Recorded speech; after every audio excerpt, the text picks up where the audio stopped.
The love that Rasulullah had for Khadija was unconditional. Love beyond love. Khadija radiallahu anha was appreciated even after her departure. The Prophet sallallahu alaihi wasallam would be asked, why do you love her so much? He would say, رُزِقْتُ حُبَّهَا. My love to her is uncontrollable. I can't control it. This is a rizq that Allah has put in me, that I just react to her love. Every time Rasulullah sallallahu alaihi wasallam slaughtered, he would not only donate some of it for Khadija, he would give that portion of his sacrifice to Khadija's friends. Every time. He would slaughter, he would say, go give it to Khadija's friends. When Hala radiallahu anha, Khadija's sister, would come and say, Ayna Rasulullah? Or she would knock the Prophet sallallahu alaihi wasallam's door, the first response Rasulullah would have, Allahumma Hala. Oh Allah, make it Hala. Why? Because Hala would always remind Rasulullah of Khadija, just the way she sounded. Her voice, by the tone of her voice. And the Prophet sallallahu alaihi wasallam loved her. And Khadija deserved that love. Khadija was the Sahabiya that received divine salam. Divine salam. Jibreel came down and said, Ha hiya Khadija qad atatka bi ta'amin fi ina fa'aqri'ha min rabbiha salam.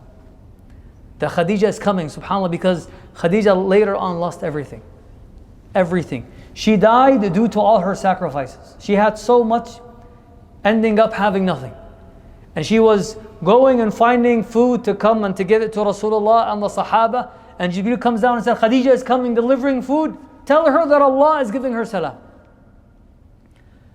وأخبرها أن الله قد أعد لها بيتا في الجنة من قصب لا صخب فيه ولا نصب. That Allah has prepared for Khadija a beautiful house from gold. She will not experience any difficulty, nor will hear any noises. Why? Because they all mocked Khadija, belittled Khadija, because she gave up all of dunya for the Prophet ﷺ. This is the sakhab, all the voices. People always whispering in her ears, why did you do this? From this to this, from everything to nothing. And she gave it all for Allah and His Messenger sallallahu alaihi wasallam. Number two, my dear brothers and sisters, the importance of preserving your reputation. She was attracted to Rasulullah sallallahu alaihi wasallam due to his reputation. It wasn't due to his physical looks. Preserving ourselves, our names, our families, this is part of our Islam. Unfortunately, if someone nowadays wants to get married to someone and they open their social media, what is that person posting? How are we carrying ourselves with dignity and honor in the way we dress, in the way we talk, in the way we carry ourselves? Preserving one's reputation is part of Islam. Without knowing who Rasulullah sallallahu alaihi wasallam, she was attracted to his truthfulness, his honesty, his caring, and this is what we need to take into consideration.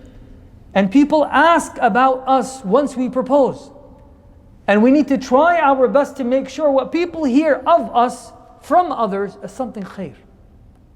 Because everyone stood for Rasulullah sallallahu alaihi wasallam and said that and spoke on his behalf that he is a man of righteousness. Number three, my dear brothers and sisters, the wisdom of Khadija, she knew what she wanted.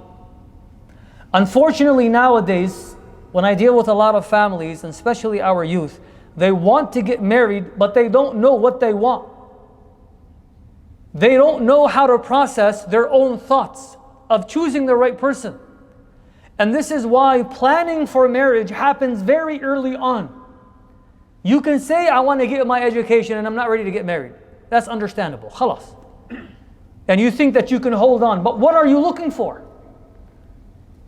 There's a person that wants to get married and is willing to do anything. And there's another person that's just interested. Many people are interested in the idea of marriage. Seriously getting married and wanting to get married, you have to know what you are looking for. wow, that person, their voice sounds so good. What do you mean so good? You think you're going to hear that voice in Fajr? Like, a lot of people just don't know what they're looking for. Sarahatan. And this is why I ask, especially our youth, do you have 5 points that are makes or breaks?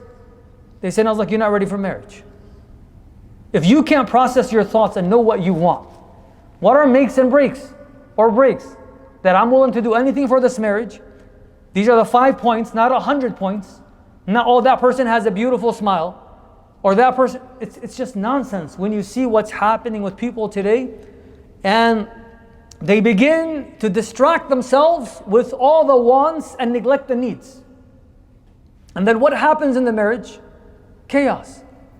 Khadija radiallahu anha knew what she needed in Muhammad and immediately proposed. Radiallahu anha.